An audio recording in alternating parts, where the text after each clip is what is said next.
On most maps, the Arctic looks like a blank white cap, quiet, distant, almost frozen in time.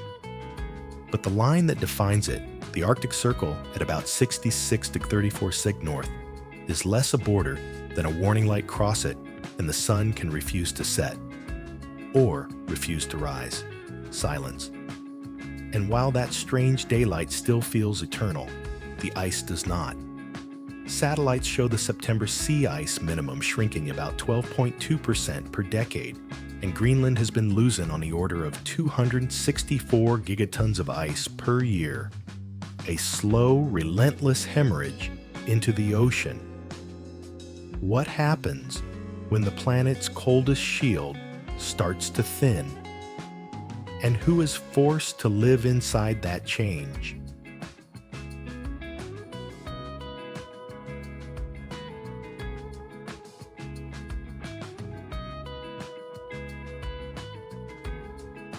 The Arctic is not a single country, not even a single landscape.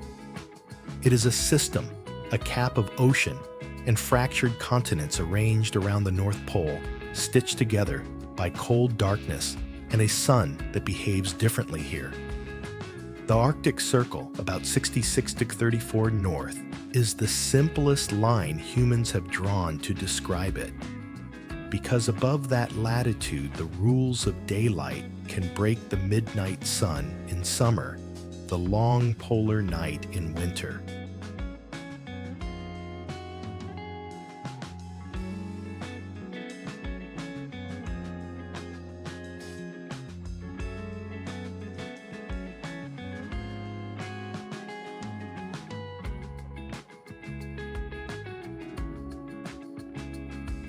But the Arctic's true borders are not on maps. They are written in ice in wind, and in the slow architecture of the Earth.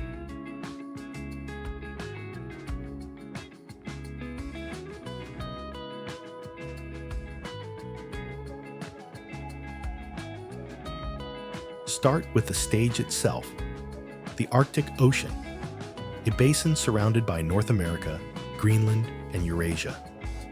Beneath its surface, the seafloor is not flat and quiet. A long submarine spine, the Lomonosov Ridge, stretches across the ocean, made of continental crust and acting like a geological divider between major basins. It is one of those hidden features that changes how scientists talk about the Arctic, not as empty water, but as a place with deep structure and long memory.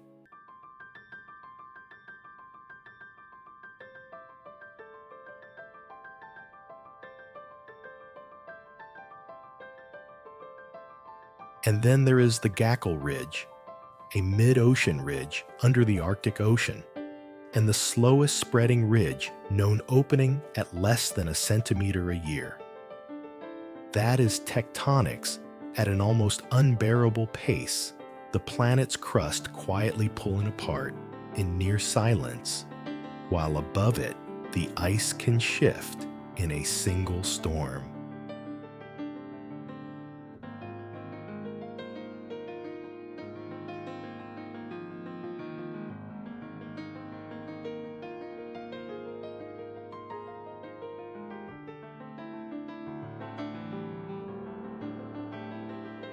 On the edges of this basin, the Arctic is built from shelves, islands, and coastlines that look solid until the camera lingers long enough to notice the ground is not stable. Much of the far north sits on permafrost ground that remains frozen for at least 2 consecutive years, and it is estimated to underlie about 24% of the northern hemisphere's land surface. In practical terms, that means entire towns' roads, airstrips, and pipelines have been anchored to a foundation that was never meant to soften.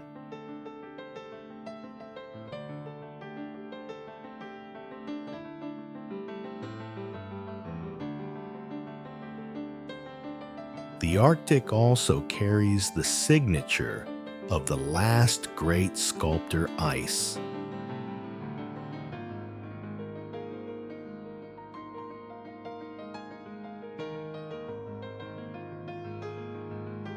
roughly 26,000 to 20,000 years ago. During the last glacial maximum, vast ice sheets pressed down on northern lands. Their weight reshaped valleys, ground mountains, and helped carve the U-shaped forms that still define polar coastlines.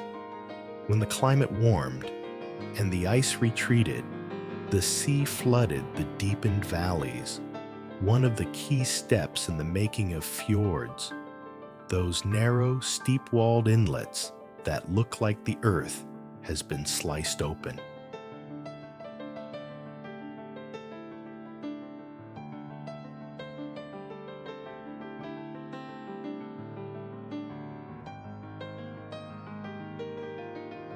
In places such as Svalbard and Greenland's coasts, the landscape still reads like a glacial diary, hanging valleys, sharp ridgelines, and fjords that feel less scenic and more like evidence proof that ice once behaved like a moving blade.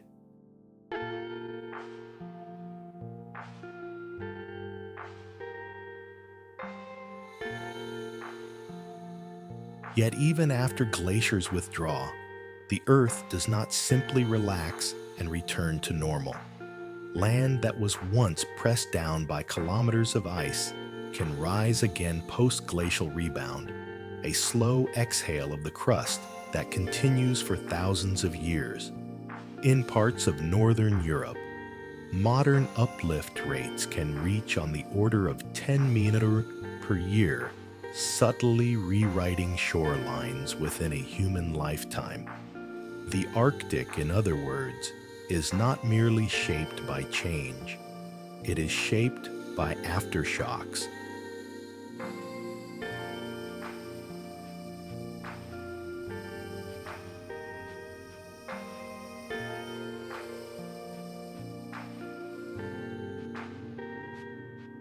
Above all of this geology sits the Arctic's most cinematic force, the coupling of light ice and heat.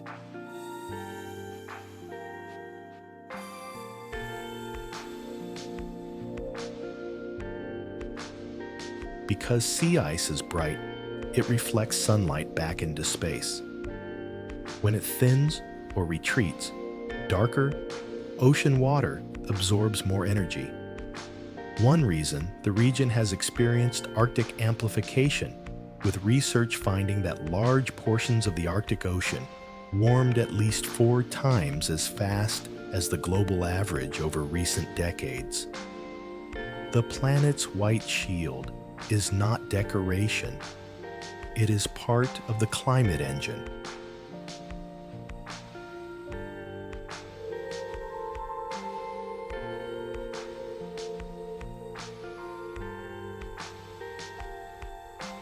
And the sea ice is not a single sheet. It is a shifting, cracking skin that grows and shrinks with seasons. NASA's long-running satellite record shows that September Arctic sea ice, the annual minimum, has been shrinking at about 12.2% per decade relative to the 1981-2010 average. That is a geological scale transformation happening on a timescale a single generation can witness.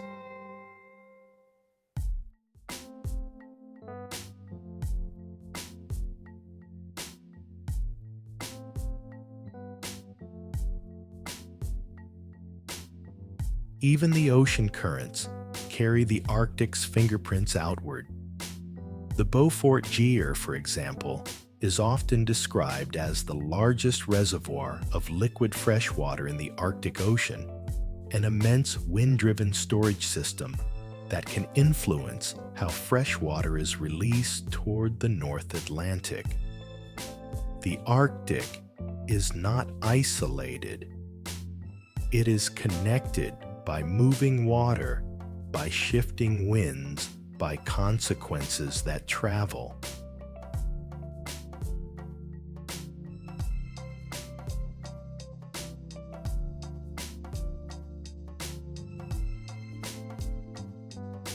So, what is the Arctic really? a circle on a map, or a living boundary where tectonics, ice ages, and modern warming all overlap in the same frame. If the ground is still rebounding, the ocean still circulating, and the ice still thinning, what in this place can honestly be called stable?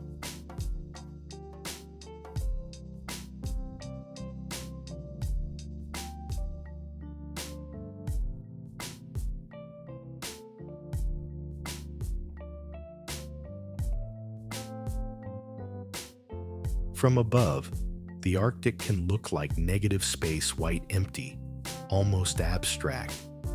But that emptiness is an illusion created by distance.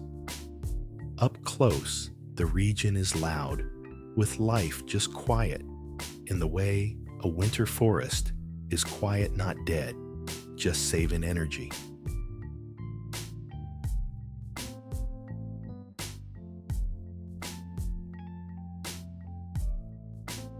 The Arctic's biodiversity is built on a paradox. The season is short, the light is extreme, the cold is ruthless. And yet when conditions align, when the sun returns and the sea ice begins to loosen its grip, an entire food web surges into motion. Not slowly, not politely. It blooms like a secret that cannot be contained. The foundation is microscopic.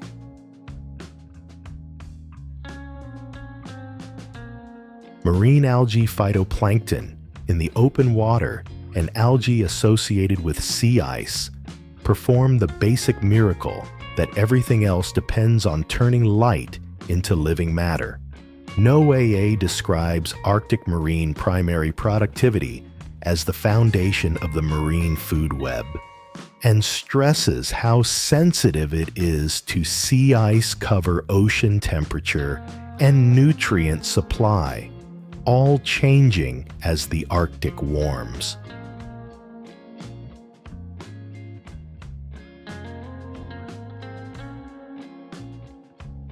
Sea ice is not merely a lid, it is structure. It shapes where light reaches, where nutrients mix, and where early season growth can occur. Studies of Arctic systems repeatedly highlight that both phytoplankton and sea ice algae contribute to primary production and feed the broader food web.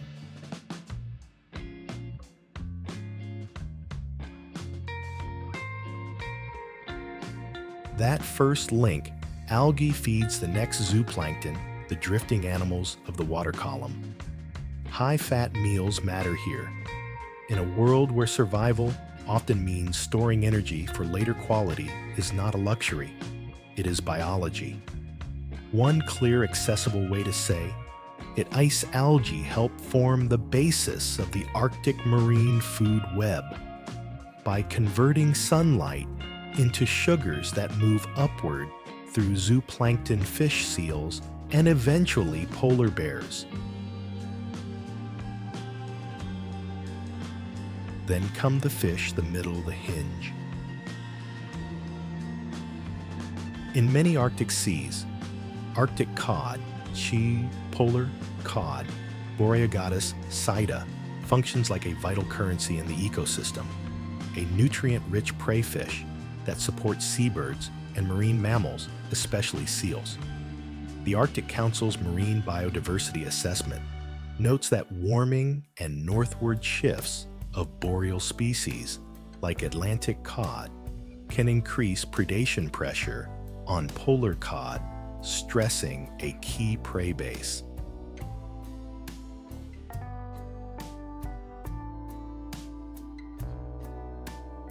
Above the fish are the animals.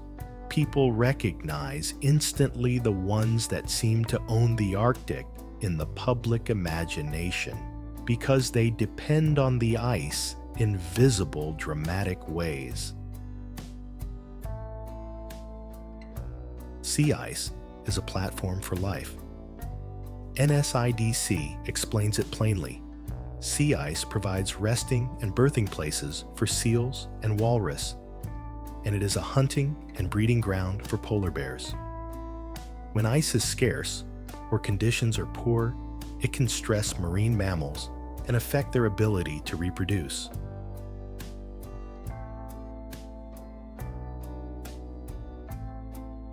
For ringed seals, snow and ice are not scenery. They are shelter.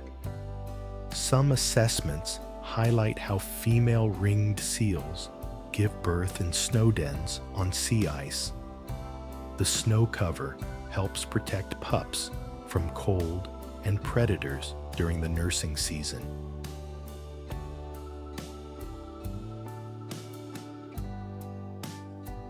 For polar bears, the dependency is even more direct. The U.S. Geological Survey describes polar bears as relying on sea ice as a platform to hunt seals, their primary food. When the ice retreats, the distance between predator and prey becomes a gap measured not just in miles, but in missed meals, lost body mass, and failing reproduction.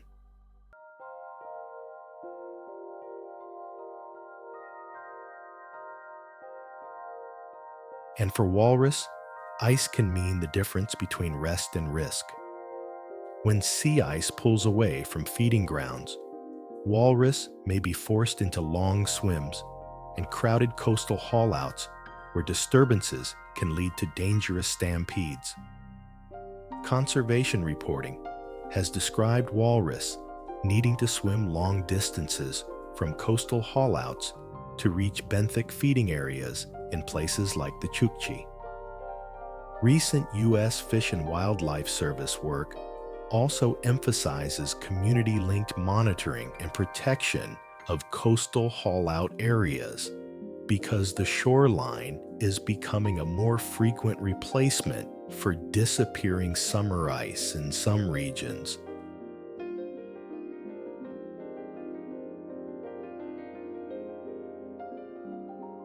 The Arctic's biodiversity is not only marine. On land, the tundra looks spare low plants, huge sky, but it contains its own intricate web of specialists, and it is changing in ways that ripple into human lives.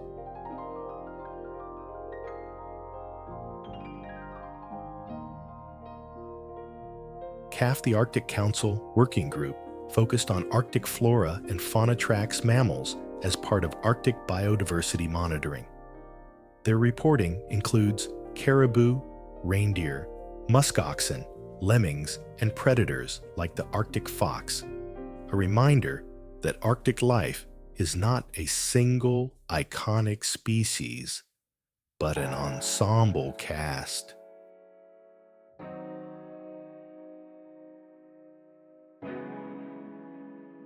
Caribou and reindeer in particular are a lifeline species across many northern landscapes, ecologically and culturally.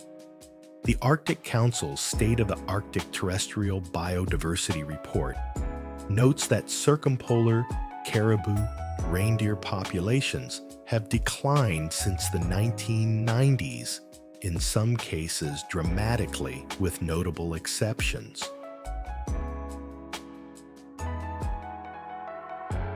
Climate doesn't have to warm dramatically to become dangerous. Sometimes it becomes dangerous by becoming unpredictable.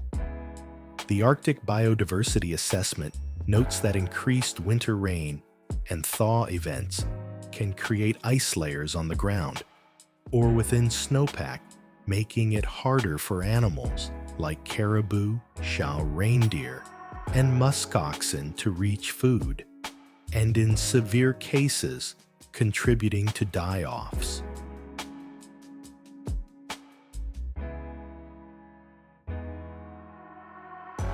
That is the Arctic's terrestrial story in miniature, a place where a few degrees, a few days of rain in the wrong season can rewrite survival rules that used to hold steady.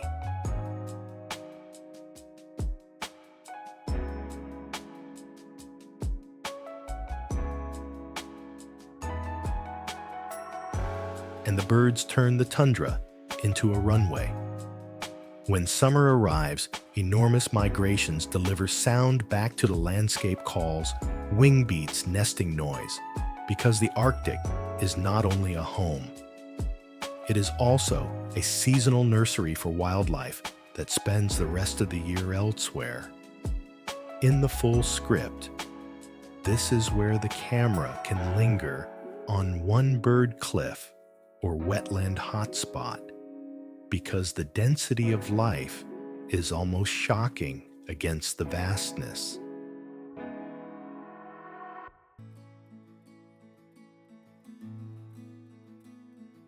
The question that ties sea and land together is timing.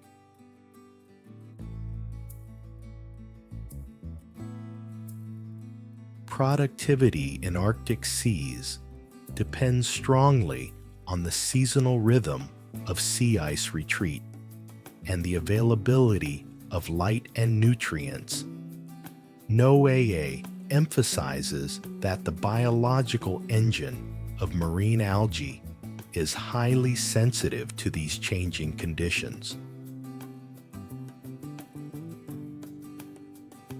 As sea ice changes, the entire schedule of life can shift. When food appears, where it appears, how long it lasts.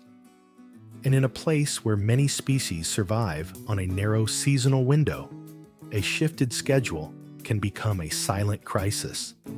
The chicks hatch after the peak food. Pulse the seals pup.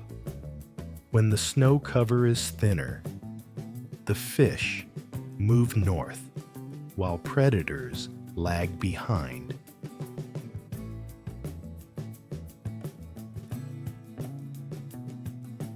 Arctic biodiversity is often described as resilient. It is. It has to be. But resilience is not invincibility. Even CAF's policy-facing summaries emphasize that Arctic biodiversity is being degraded and that decisive action matters.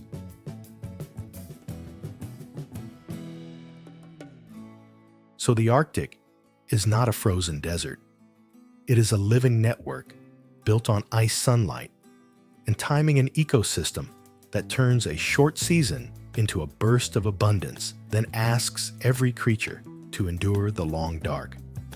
But if the ice is changing faster than bodies and traditions can adapt, what happens to a food web when its foundation becomes unreliable? Long before the Arctic became a headline, before satellites traced the ice edge like a heartbeat, people were already here, living inside the wind, not visiting, not surviving for a season, building lives that could hold together through darkness, scarcity, and cold so sharp it can feel like the air itself is solid.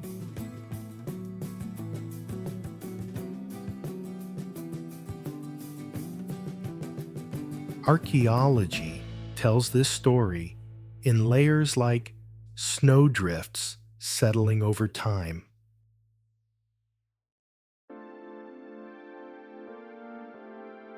Some of the earliest known cultures in Greenland belong to the wider Paleo-Inuit world groups, often associated with early migrations into the high Arctic. Among them were the Sakak culture in southern Greenland, often dated roughly 2500-800 BCE, and the Independence Y culture in northern Greenland, commonly placed around 2400-1900 BCE, with scholarly debate on exact end dates. These were not empires. They were small, adaptable communities, moving with the logic of ice and animals arriving, learning, and sometimes disappearing, leaving only stone bone and the shape of campsites behind. Then came other cultural horizons across the Eastern Arctic, including what is widely known as the Dorset tradition, a Paleo-Inuit culture commonly dated from roughly 500 BCE to 1500 CE, with regional timelines that scholars break into early, middle, and late phases.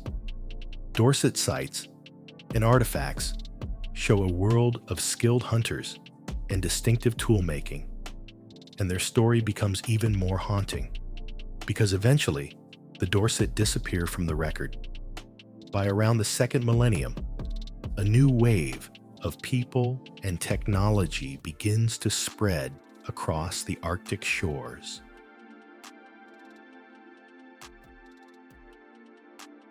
That later wave is often connected to what archaeologists call the Thule tradition ancestors of many modern Inuit communities. Sources commonly describe Thule development in coastal Alaska by around 1000 CE, followed by a rapid eastward expansion across northern Canada and into Greenland by around the 13th century. It is one of the most dramatic human movements in the circumpolar world, not because it was easy, but because it was so logistically demanding.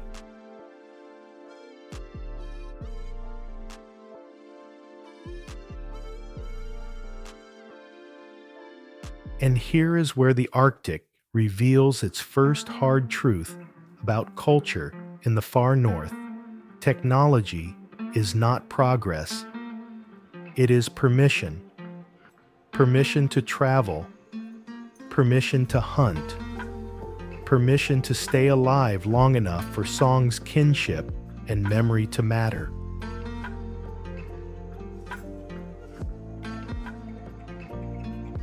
The Thule expansion is often linked to innovations that made Arctic distance feel smaller, dog sled travel, and sophisticated skin boats, including the Umiak, an open skin-covered boat used to move people and supplies, and to hunt large marine mammals.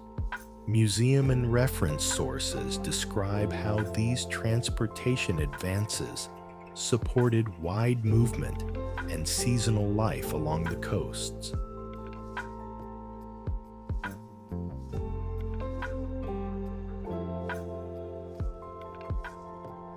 The Umiak itself is more than a vessel. It is a floating statement of community, a boat built not only to move a hunter, but to move a family, a camp of future. Encyclopedic references note that Umiaks were traditionally used to carry people and possessions to seasonal hunting grounds and were important for hunts such as whaling, with construction typically using skins over a frame of available materials.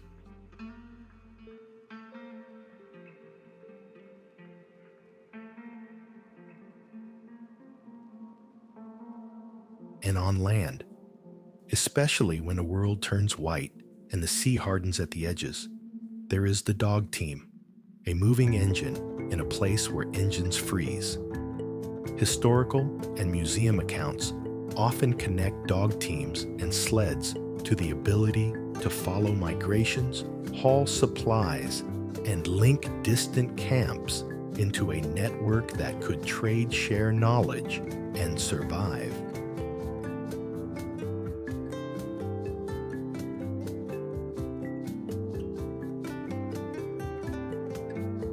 But if movement is one pillar of Arctic culture, warmth is another. Not warmth as comfort, warmth as civilization.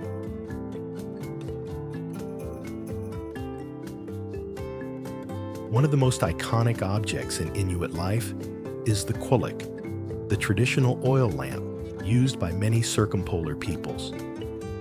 References describe it as a soapstone lamp, fueled by seal oil or blubber, an object that provided light and heat in a landscape with little burnable wood, and a centerpiece of domestic life in winter dwellings. It is difficult to overstate what that means. A single flame, tended carefully, holding back a darkness that lasts for months.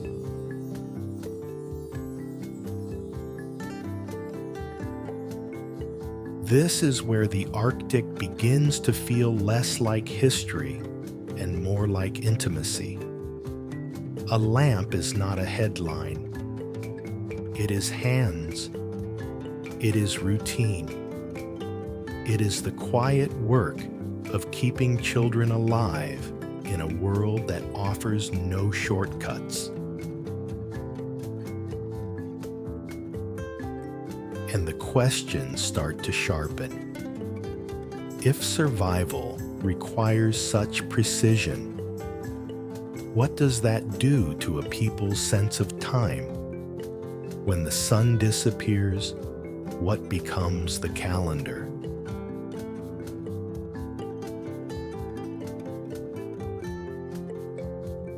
In many Arctic societies, the answer is not a date. It is observation, snow texture, wind direction, animal behavior.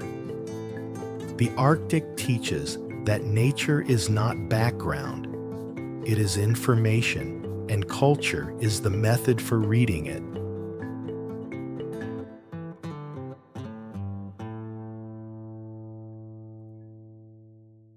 Early Arctic life was also spiritual in a way that is deeply practical.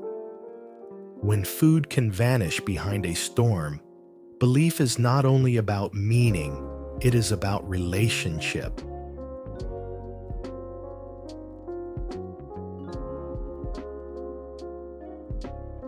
In Inuit and Yupik traditions, historical accounts describe the role of ritual specialists, often known as angakut, singular angakok figures associated with healing and mediation between humans and the spirit world, sometimes described through trance-based journeys connected to securing success in hunting and restoring balance after taboos are broken. In a landscape where animals are life itself, spiritual systems frequently revolve around respect, restraint, and the idea that the world must be treated as a partner, not a resource. This is not a romantic detail. It is a survival ethic. Even archaeology hints at how carefully northern cultures organize life around the essentials. Dorset artifacts, for example, are often described as including specialized tools and distinctive art objects. Different sources highlight their long presence across the eastern Arctic and their eventual disappearance before or during the period when Thule communities became widespread.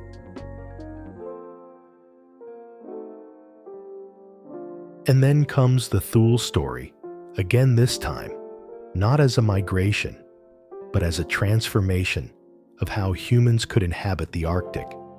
Museum sources emphasize a rapid expansion, helped by dog sleds and skin-covered umiaks, allowing travel in larger numbers, and supporting a coastal life that could follow whales and seals across immense distances.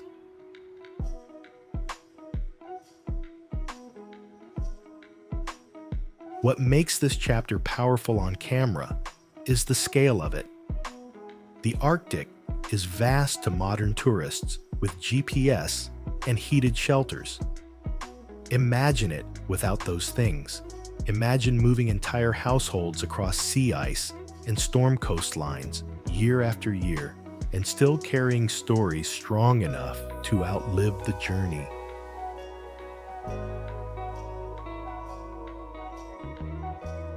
And that is the thread that should never be lost.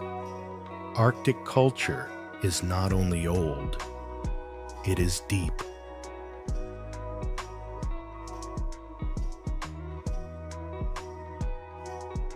It is deep in the sense that it was built by repeated decisions made under pressure: where to camp when the wind shifts, when to travel before the ice becomes unsafe, how to share food so the community survives the season, not just the strongest hunter.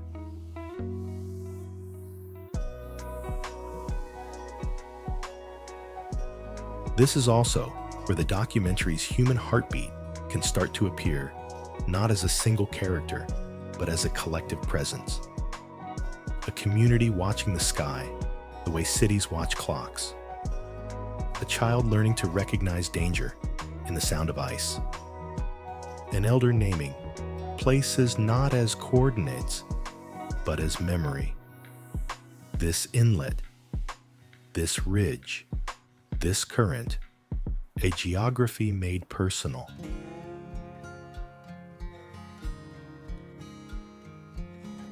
And now, a question that opens the door to the next chapter. If the Arctic has always demanded adaptation, what happens when the environment changes faster than knowledge can be passed down?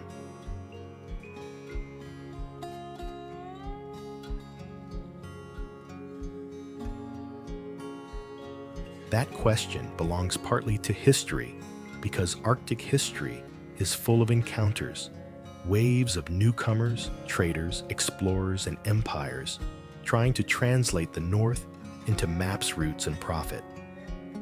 It belongs partly to the present too, because the Arctic still has living voices, insisting that this place is not empty land. It is homeland.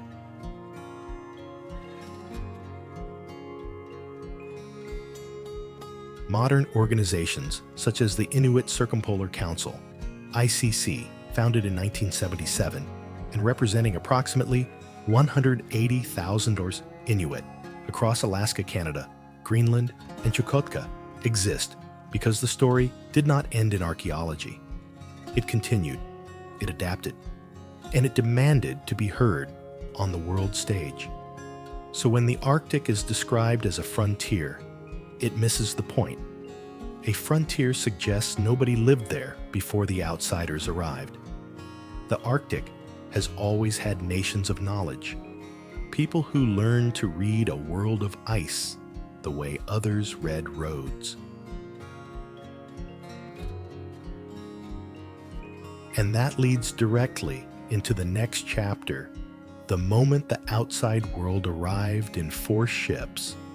Flags trade obsession, and the Arctic became not just a home, but a prize. For the people who have always lived in the Arctic, the far north was never a blank space. It was a home with rules, ice, as road wind, as forecast animals, as calendar. But for outsiders, the Arctic often became something else, a problem to solve, a passage to force open, a frontier to claim.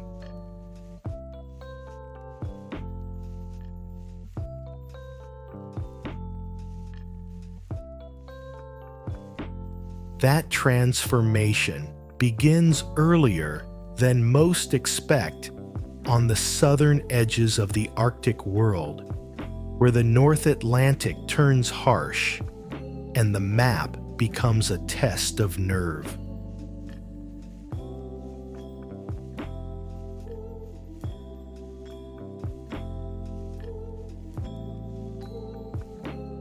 Around 985 CE, Norse settlers led by Eric the Red established the first European settlement in Greenland. It was not a casual visit. It was an attempt to build permanence on the edge of the ice to farm narrow fjord valleys and hunt northern seas. In many ways, Greenland became an early Arctic outpost, an experiment in how far European life could stretch before climate distance and isolation pushed back.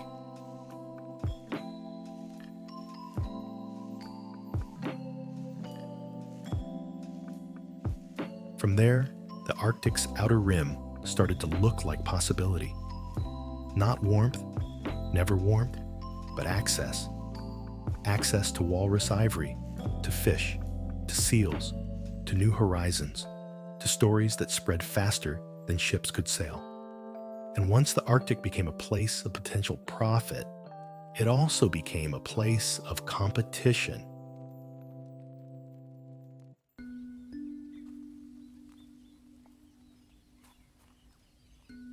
Along the Eurasian North, another Arctic identity formed the world of northern seafarers and traders. One example often mentioned in Arctic history is the Pomor trade, a long-running exchange between northern Russians and northern Norwegians. Grain products moving one way, fish moving the other, binding communities across the Barents region through barter and later regular commerce.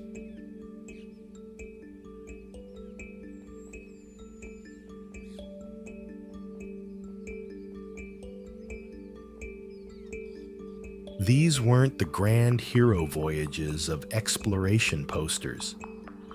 They were something more quietly transformative, everyday Arctic connectivity. A reminder that the Arctic wasn't only a place to conquer, it was a place people already navigated season after season because they had to.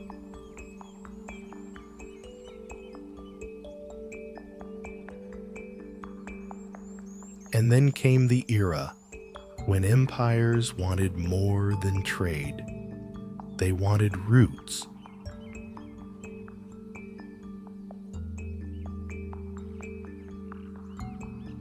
If a ship could cut through the top of the world, it could rewrite global geography. That dream, an ocean shortcut across the Arctic, became an obsession, especially the search for the Northwest Passage, the fabled sea route linking the Atlantic and Pacific across the Canadian Arctic.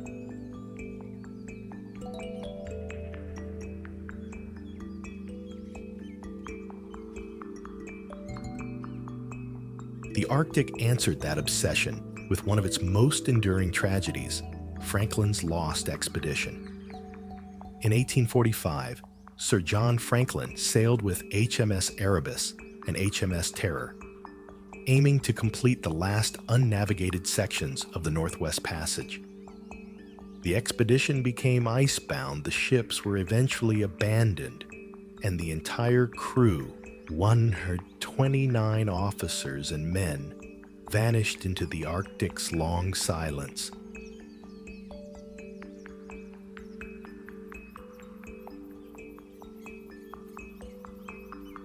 For generations, the Franklin story became a legend shaped by grief and speculation. But the Arctic held memory in more than written records. In recent years, Parks Canada and Inuit partners have worked together after the wrecks were discovered, researching and documenting the sites, turning a mystery into a collaboration between modern archaeology and Inuit knowledge of the region.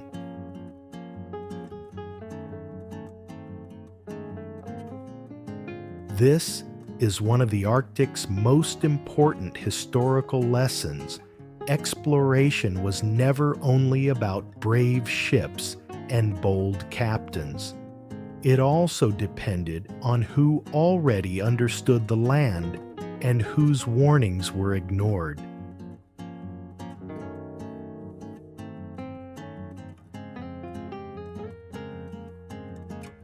By the late 19th century, Arctic exploration began to shift in tone.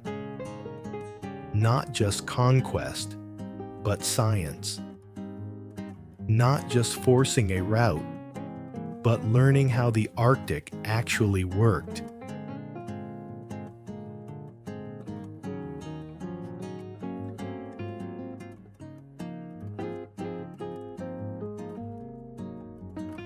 That shift is embodied by Fridtjof Nansen's Fram expedition, 1893-1896, a plan so counterintuitive it sounded like madness, deliberately allow a ship to freeze into the pack ice and drift with it across the Arctic Ocean. The Fram Museum describes how the ship became locked in ice and drifted for years, confirming Nansen's theory about the transpolar drift.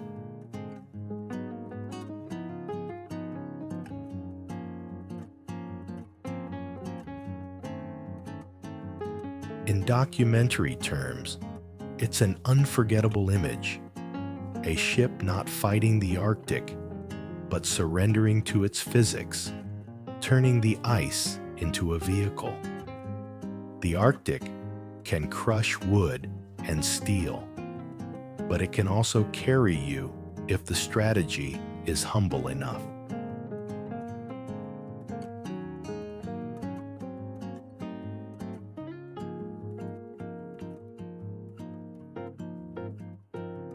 And the question changes again. What if the Arctic isn't a wall, but a moving conveyor belt of ice and ocean?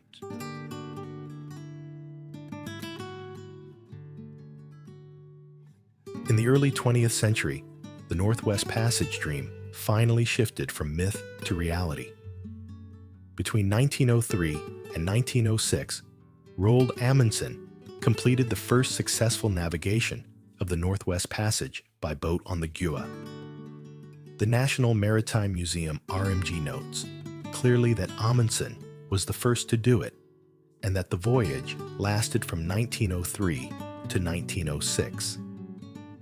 The Fram Museum likewise describes the Gjöa expedition as the first to navigate the passage north of the Canadian mainland in a single expedition and ship.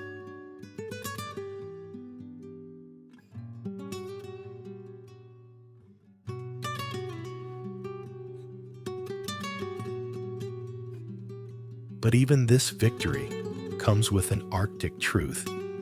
It took time, pauses, winters, learning. Amundsen's route wasn't a neat line on a map. It was a relationship with a place that sets the schedule. The Arctic does not care about deadlines, only conditions.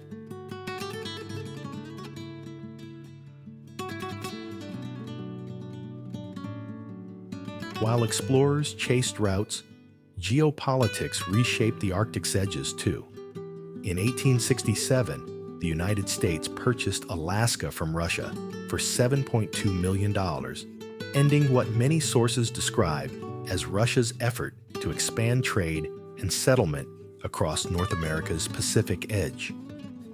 The U.S. State Department's historical milestone page frames it as a major turning point in American expansion and in Russia's retreat from the region.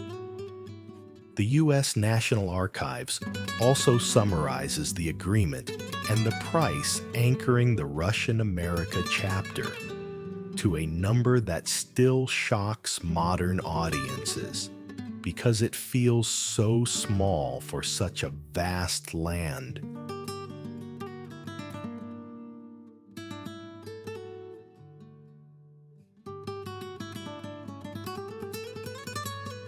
Further east, another legal pillar of the modern Arctic emerged with the Svalbard Treaty, signed 9 February 1920, which recognized Norwegian sovereignty over Svalbard while granting equal commercial access to signatory nations and placing constraints on military use. Norway's Storting Parliament highlights the treaty's signing date entry into force in 1925 and the unique structure of sovereignty with stipulated rights.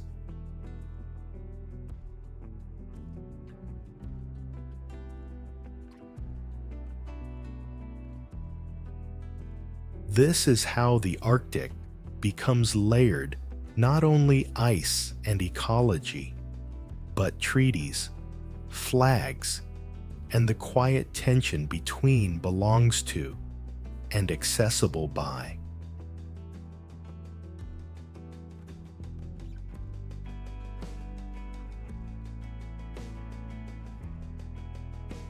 And then, almost without warning, the Arctic's oldest dream returns with a modern engine shipping.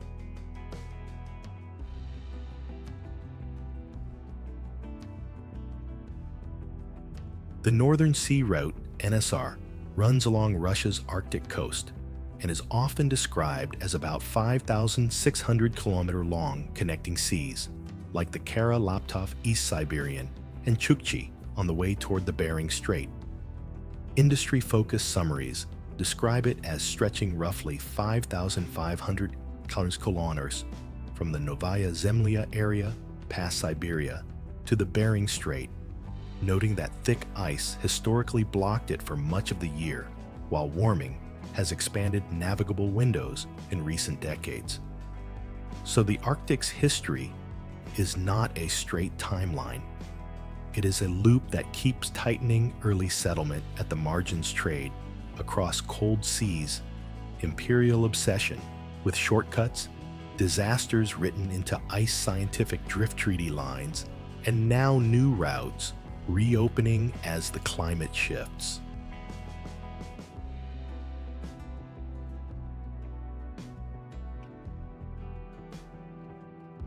And this is the hinge into the modern chapter, because the Arctic is no longer just where history happened.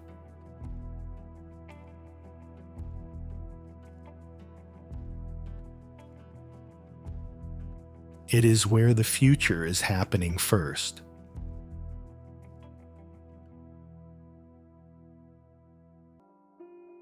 If new passages open, because the ice retreats, is that a triumph of human navigation or a sign of something breaking?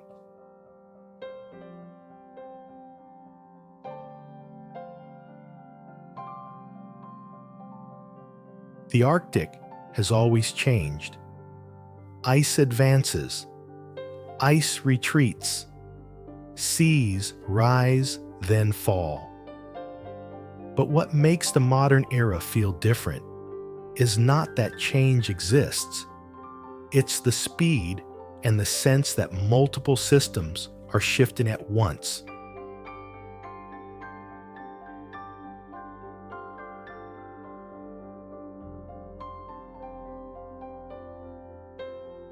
Start with the most visible signal, sea ice.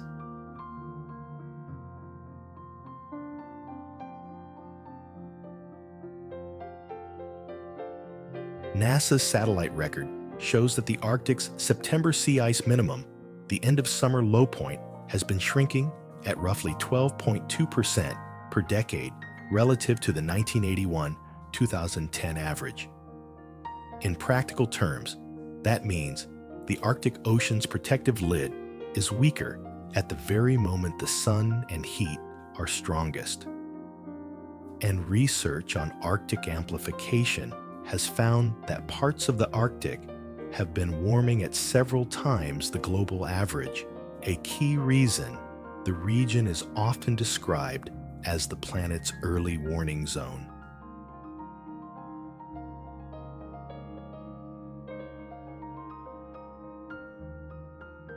Then comes the second headline: the world struggles to truly picture Greenland. Long-term satellite measurements from the GRACE missions show Greenland has been losing ice on the order of hundreds of gigatons per year, a sustained net loss over the modern record. One widely cited estimate puts the average at around 264 gigatons per year over a multi-year period. The number matters because it translates climate into weight, into something that feels physical, not theoretical.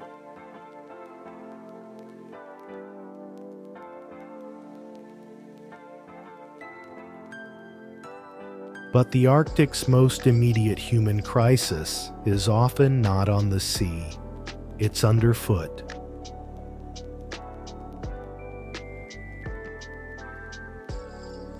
Much of the far north is built on permafrost, and scientific summaries note it underlies roughly 24% of the Northern Hemisphere's land area. When permafrost warms and thaws, the ground can settle, shift collapse, turning stable infrastructure into a gamble. The IPCC has described thawing permafrost as a risk multiplier affecting homes, roads, pipelines, and services, and threatening the stability of communities across the Arctic.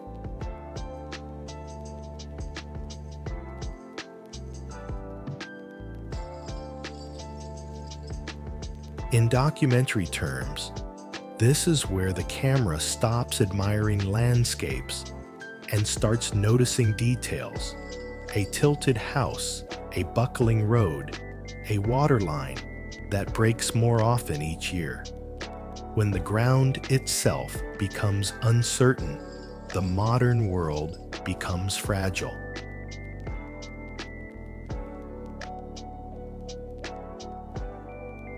And then there is the pressure of attention.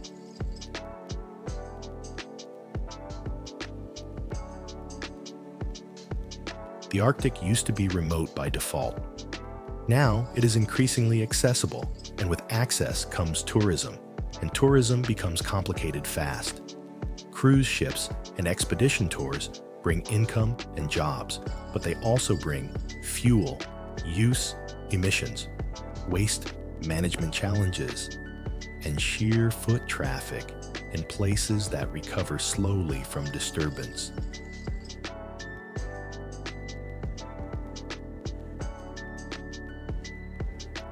Svalbard is a powerful example.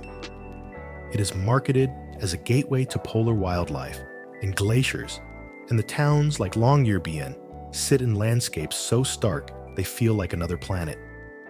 Yet Svalbard is also bound by international agreements, like the Svalbard Treaty, signed 1920, in force 1925, and it exists at the center of conversations about climate sovereignty and what sustainable tourism even means in a place where a single footprint can last.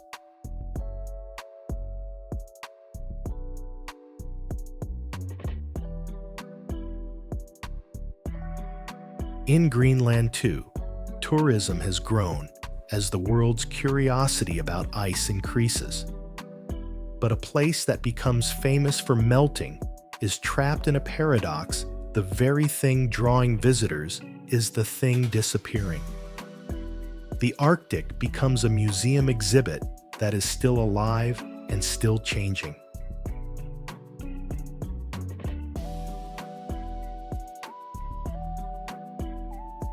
Alongside tourism sits industry, and with it, the old Arctic storyline returns resources.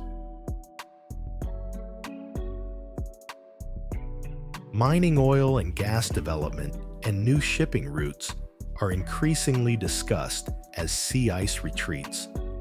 The Northern Sea Route running along Russia's Arctic coast is often described as roughly 5,600 kilometers long, and it is central to debates about Arctic commerce and control.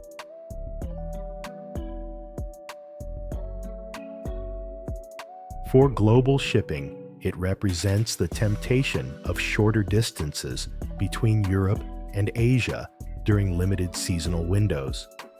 For ecosystems, it can mean increased noise, higher spill risk and disturbance to marine mammals. For geopolitics, it can mean intensified competition over who governs a sea that used to be blocked by ice.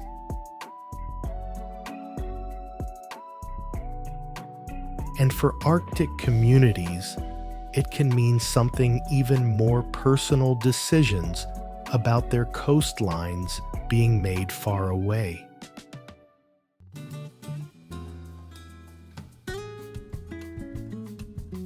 This is why indigenous governance and representation are not optional human interest segments In an Arctic documentary, they are the center of the modern Arctic story.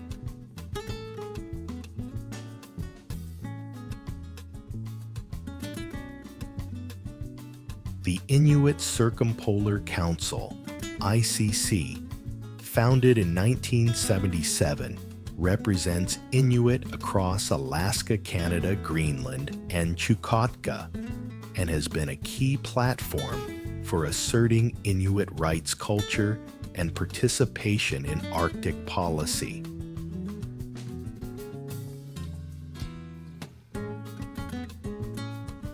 When climate shifts and economic interests arrive, the question becomes unavoidable. Who gets to decide what development looks like in a homeland?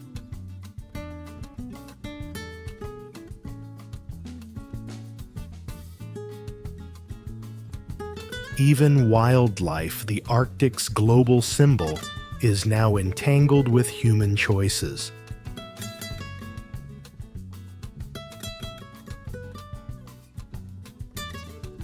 Polar bears depend on sea ice for hunting seals, and major scientific agencies emphasize this connection.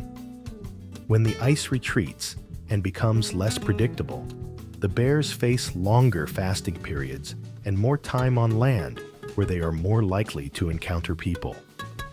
In some regions, walrus haulouts have become more prominent as summer ice pulls away from feeding grounds, creating crowded coastal gatherings that can be vulnerable to disturbance.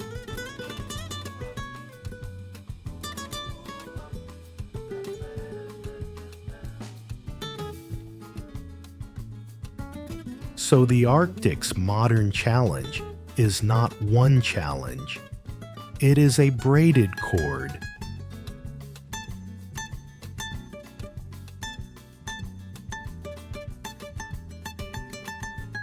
Ice retreat reshapes ecosystems and changes marine routes.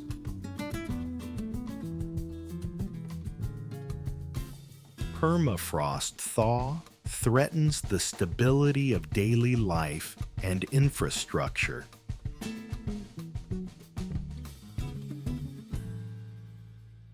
Economic opportunity pulls industry north, increasing risk and conflict.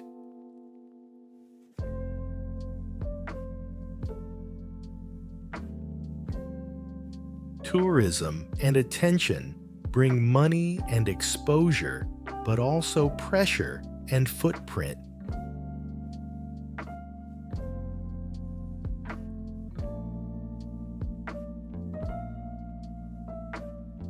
Indigenous rights and knowledge become essential for any future that claims to be fair.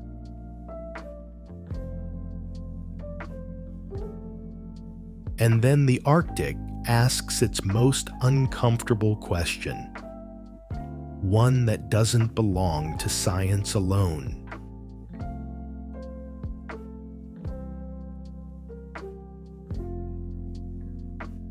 If the Arctic is changing first, does that make it the world's sacrifice zone or the world's teacher?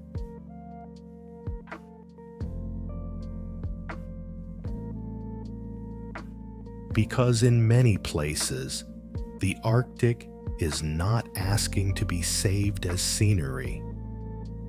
It is asking to be respected as a living region where people, animals, and cultures are already adapting and already paying costs.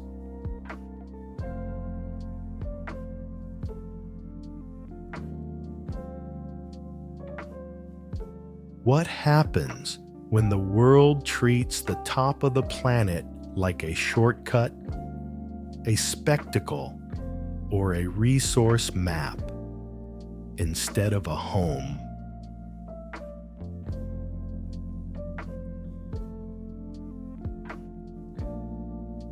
The Arctic is often described as the end of the world, an empty cap of ice, a final frontier, a faraway white silence.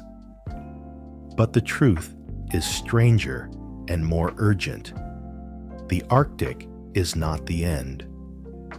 It is the beginning of consequences.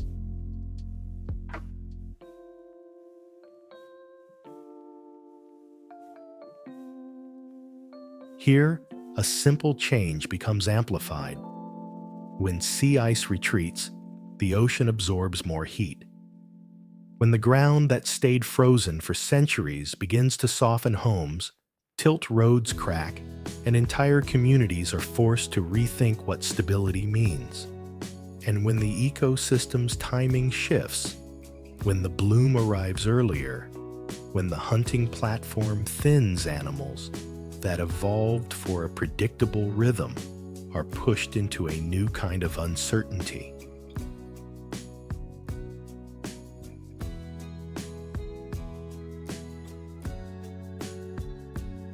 And yet even now, the Arctic is not just a story of loss.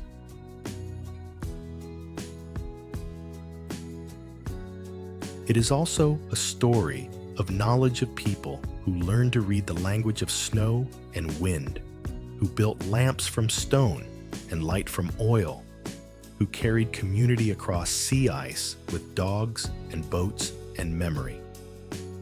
The modern Arctic still has living voices insisting that this place is not a blank space for outsiders to redraw. Organizations like the Inuit Circumpolar Council, founded in 1977, exist because the Arctic is home culturally, legally, spiritually, and that reality must be present in every decision about what comes next.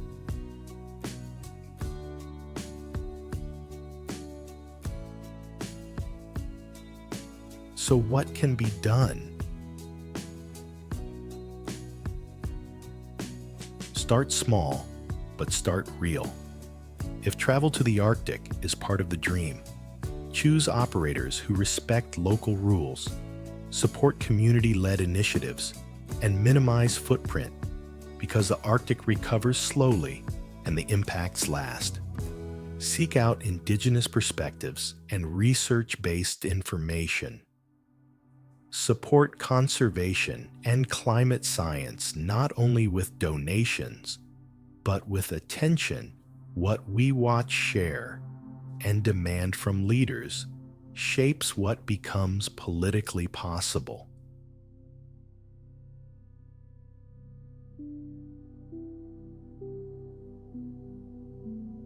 And finally, hold the deeper thought in mind. The Arctic is not a distant tragedy. It is a mirror.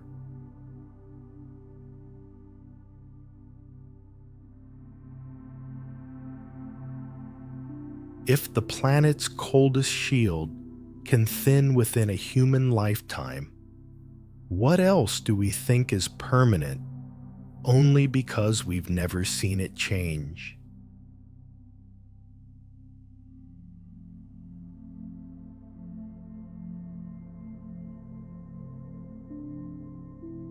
On maps, the edge of the world is just a line. In reality, the Arctic is a question one that keeps returning colder and clearer each year. What will we protect, and what will we allow to disappear?